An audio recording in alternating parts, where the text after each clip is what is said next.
Students, हमारा आज का टॉपिक है classical theory of economy development, जिसको हम आर्थिक विकास का प्रतिष्ठित सिद्धांत के नाम से भी जानते हैं।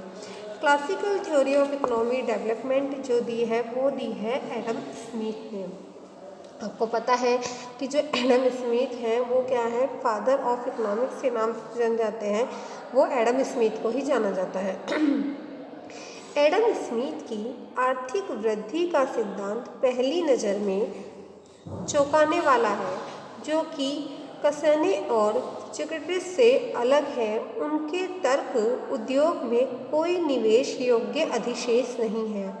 वो क्या कहते हैं कि ऐसा कोई वो नहीं है अधिशेष जो निवेश योग्य है, और इसीलिए विकास में कोई सकारात्मक योगदान नहीं देता है, जो पूरी तरह से कृषि अधिशेष के परिनिवेश पर निर्भर करता है। ऐसा कोई वो नहीं है जो पूरी तरह से कृषि के ऊपर डिपेंड करता हो।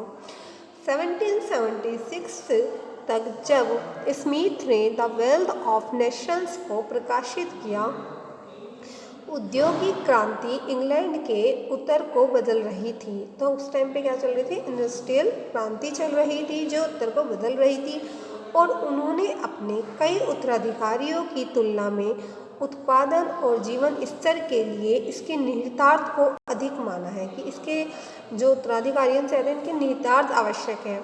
सिद्धांत ने उन्होंने कहा है कि उद्योग और कृषि दोनों महत्वपूर्ण भूमिका निभाई है, लेकिन कृषि अधिशेष का विकास पर विशेष रूप से महत्वपूर्ण प्रभाव पड़ता है, और यह सामने आएगा कि उन्होंने कसने के तर्क के महत्वपूर्ण तत्वों को संभाला, जिसे उन्होंने बहुत सरल बना दिया। उन्होंने उसको क्या बहुत इजी बना दिया। उन्होंने यह भी सराहना की कि 1750 के दशक में उद्योग में श्रम के विभाजन के विकास की अपार संभाविता सार्थक थी। द वेल्थ ऑफ नेशंस के पहले 3 अध्यायों का विषय और यह उद्योगीकरण के कारण और परिणाम दोनों के रूप में उभर के आया है। इसके अलावा वह जनसंख्या के द्रव्यमान के लिए जीवन स्तर में वृद्धि की संभावना प्रदान करता है, और एक संभावना है कि क्वेसने और वास्तव में स्मिथ के कई उत्तराधिकारी कभी भी नहीं होंगे। इसके क्या होंगे, बहुत सारे उत्तराधिकारी कभी भी नहीं होंगे। अब बताया है इन्होंने कि प्रतिष्ठित संप्रदाय का क्लासिकल स्कूल के अर्थशास्त्री जो थे वो कौन थे, एडम स्मिथ थे, डेविस रिकार्डो थे तथा टॉमस रॉबर्ट तथा माल्थस द्वारा प्रस्तुत आर्थिक विकास से संबंधित विचारों में बहुत सीमा तक समानता पाई जाती है। इनके जो विचार हैं, इनके जो व्यू हैं, उनमें एक काफ़ी टाइम तक क्या होता है, सिमिलरिटी देखने के लिए मिलती है। किस किसके, एडम स्मिथ के, डेविड रिकार्डो के, टॉमस रॉबर्ट के और माल्थस के। इन चारों के जो व्यू हैं उनमें हमें क्या मिलती है, सिमिलरिटी देखने के लिए मिलती है। आर्थिक विकास से संबंधित विचारों में को ही आर्थिक विकास का प्रतिष्ठित सिद्धांत कहा जाता है। जो इससे रिलेटेड व्यू दिए गए हैं उन्हें ही हम क्या कहते हैं, classical theory of economy development के नाम से भी इनको हम जानते हैं। प्रतिष्ठित अर्थशास्त्रियों के इस सिद्धांत को विकास का प्रारंभिक सिद्धांत भी कहा जाता है। इसको हम क्या कहते हैं, जो हमारा डेवलपमेंट है, डेवलपमेंट का प्रतिष्ठित सिद्धांत के नाम से भी हम इसको जानते हैं। आर्थिक विकास एक इंटीग्रेटेड, जिसे हम एकीकृत प्रतिष्ठित सिद्धांत के अध्ययन के पूर्व हमारे लिए अधिक उपयोगी होगा। जो हम इंटीग्रेटेड सिद्धांत पढ़ेंगे डेवलपमेंट का, उससे ज़्यादा अध्ययन के लिए हमारे लिए यह क्या है, उपयोगी होता है। कि सर्वप्रथम हम आर्थिक विकास के संबंध में एडम स्मिथ, रिकार्डो तथा माल्थस के दृष्टिकोणों का संक्षेप में पृथक डिफरेंट टाइप से इनकी क्या करें, स्टडी करें। अब एडम स्मिथ क्या कहते हैं वो देखते हैं। एडम स्मिथ ने आर्थिक विकास का कोई विशेष सिद्धांत तो स्पष्ट नहीं किया, परंतु विद्वानतापूर्ण सुझावों द्वारा अपनी पुस्तक वेल्थ ऑफ नेशन में एक ऐसे सिद्धांत का स्ट्रक्चर प्रेजेंट किया है जो आर्थिक विकास के आधुनिक सिद्धांत में बहुत कुछ मिलता जुलता है। जो आर्थिक विकास का सिद्धांत है उससे क्या होता है, वो बहुत ज़्यादा मिलता जुलता है। श्री लोकायमन के शब्दों में स्मिथ का अधिकांश विश्लेषण ऐसा प्रतीत होता है मानो वह आज के अर्धविकसित देशों को मस्तिष्क में रखकर लिया गया हो। वह कैसा प्रतीत होता है कि वो जो आज के जो अर्धविकसित जो देश हैं उनके जो मस्तिष्क में रख के उसको लिया गया हो, उन सब चीज़ों को ध्यान में रखा है। एडम स्मिथ ने वेल्थ ऑफ नेशन की भूमिका और योजना में आर्थिक विकास की एक आश्चर्यजनक आधुनिक परिभाषा दी है। उन्होंने क्या करा है, एक डेफिनेशन दी है जो हमारे लिए आश्चर्यजनक है, जो हमारे लिए सोचनेजनक है। उन्होंने इसमें क्या बताया है वो देखते हैं। सॉरी।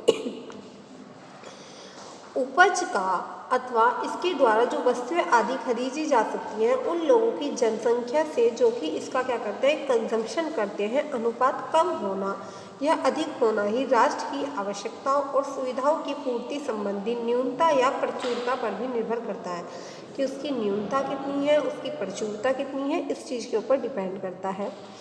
इन्होंने बताया है इस प्रकार स्मिथ ने आर्थिक विकास के मापक के रूप में प्रति व्यक्ति आय संबंधी धारणा पे जोर दिया है। इन्होंने क्या दिया है, जो हमारी इंडिविजुअल जो इनकम होती है, इंडिविजुअल जो प्रोडक्शन होता है, ठीक है, उन सब के ऊपर इन्होंने क्या करा है, ज़्यादा फोकस, ज़्यादा कॉन्सेंट्रेट करा है। देखते हैं एडम स्मिथ आगे क्या बताते हैं। एडम स्मिथ ने आर्थिक विकास सिद्धांत की प्रमुख कड़ियाँ निम्नलिखित हैं। उन्होंने क्या बताया है कि इसकी जो प्रमुख कड़ियाँ हैं वो निम्नलिखित हैं।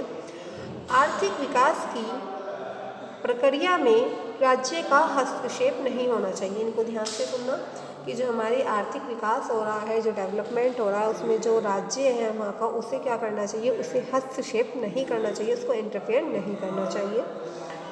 आर्थिक विकास की प्रक्रिया में श्रम विभाजन का महत्वपूर्ण स्थान होता है। जो हमारा लेबर डिवाइडेशन होता है उसका क्या होता है, इसमें इम्पोर्टेंट रोल होता है।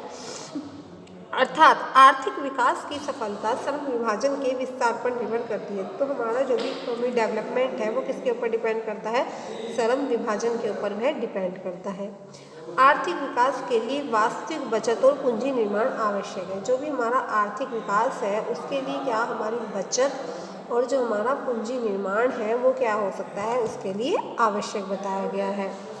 फिर क्या बताया है इसमें, आर्थिक विकास के लिए बचत और पूंजी निर्माण तो आवश्यक है ही, बड़े पैमाने के उत्पादन तथा विस्तृत उद्योगीकरण के साथ साथ कृषि और कुटीर उद्योगों पर भी पर्याप्त ध्यान दिया जाना चाहिए। इसमें क्या होगा, जो हमारी एग्रीकल्चर होगा और जो हमारा क्या है कुटीर उद्योग है, उन पर भी क्या करना चाहिए, इस पर ध्यान देना चाहिए, जोर देना चाहिए। श्रम ही उत्पत्ति का सबसे अधिक महत्वपूर्ण और सक्रिय साधन बताया। जितना भी हमें प्रोडक्शन करना है उसके लिए हमारा जो लेबर है वो बहुत ही एक्टिव सोर्स के नाम से जाना जाता है। कृषक, उत्पादक व व्यापारी पूंजी संचयन व आर्थिक विकास को प्रोत्साहन देता है। जितने भी हमारे क्या होते हैं, फार्मर्स होते हैं, हमारे जो प्रोड्यूसर होते हैं और जो हमारे क्या होते हैं, बिजनेसमैन होते हैं, वो क्या होते हैं, इकोनॉमी डेवलप करने में अपनी क्या करते हैं, बहुत ज़्यादा इम्पोर्टेंट रोल निभाते हैं या देते हैं। फिर है पूंजी संचयन में वृद्धि होने से एक और मजदूरी में वृद्धि होती है और दूसरी ओर लाभ में कमी होती है। जब हम क्या करते हैं, पूंजी संचयन करते हैं, तो इसमें क्या होता है, पूंजी संचयन में वृद्धि होने से एक और हमारी जो मजदूरी है उसमें तो क्या होती है, वृद्धि होती है, और दूसरी ओर जो हमारा लाभ होता है, जो हमारा प्रॉफिट होता है, उसमें क्या होती है, उसमें कमी होती चली जाती है। तो ये चीज़ भी हमें ध्यान रखनी है। फिर है आर्थिक विकास की प्रक्रिया धीरे धीरे चलती रहती है। जो हमारा इकोनॉमिक डेवलपमेंट है वो क्या होता है, धीरे धीरे चलता रहता है, और अर्थव्यवस्था के एक भाग में होने वाली प्रगति अर्थव्यवस्था के दूसरे भाग को भी प्रभाव डालती है। एक भाग में जो वृद्धि होती है दूसरे भाग में भी प्रभाव डालती है। संक्षेप में संपत्ति यह धन का दीर्घकालीन संचय अथवा स्थिर गति से लगातार संचय विकास का महत्वपूर्ण पहलू है। संपत्ति के दीर्घकालिक विकास के लिए एडम स्मिथ ने डिवीजन ऑफ लेबर और स्पेशलाइजेशन को काफ़ी महत्वपूर्ण माना है। किसको, डिवीजन ऑफ लेबर को और विशिष्टीकरण, जिसे हम श्रम विभाजन और विशिष्टीकरण को, दोनों को इन्होंने बहुत जोर दिया है इस पर, और देश के आर्थिक विकास अथवा आर्थिक कल्याण के लिए इसको जरूरी किया है। किसको, डिवीजन ऑफ लेबर को और दी स्पेशलाइजेशन को। इसमें से क्वेश्चन बन सकता है कि इकोनॉमिक डेवलपमेंट के लिए क्या क्या चीज़ें जरूरी है, तो division of labour, specialisation. Adam Smith क्या थे, एक बहुत ही ज़्यादा ऑप्टिमिस्टिक, ठीक है, ऑप्टिमिस्टिक थे, आशावादी थे, जिन्हें हम कहते हैं। अतः उन्हें यह विश्वास था कि श्रम के विशिष्टीकरण से अर्थव्यवस्था में बढ़ते हुए प्रतिफल, वर्धमान प्रतिफल, इंक्रीजिंग रिटर्न प्राप्त होंगे। इनके द्वारा क्या होंगे? इंक्रीजिंग रिटर्न प्राप्त होंगे। इससे देश की बढ़ती हुई जनसंख्या के लिए जो high level standard of living है वो भी बढ़ जाएगा। इसमें क्या बढ़ जाएगा? हमारा high level of standard of living इसमें बढ़ता चला जाएगा, जो हमारे देश के लिए ज़रूरी है। तो एडम स्मिथ ने ये क्या बताए? 8 पॉइंट बताए हैं जिनको आपको याद रखना है। ये पूछे जा सकते हैं कई बार कि इन्होंने क्या क्या किया है। और जो डिवीज़न ऑफ लेबर है और जो स्पेशलाइजेशन है वो बहुत ज़्यादा इंपॉर्टेंट है।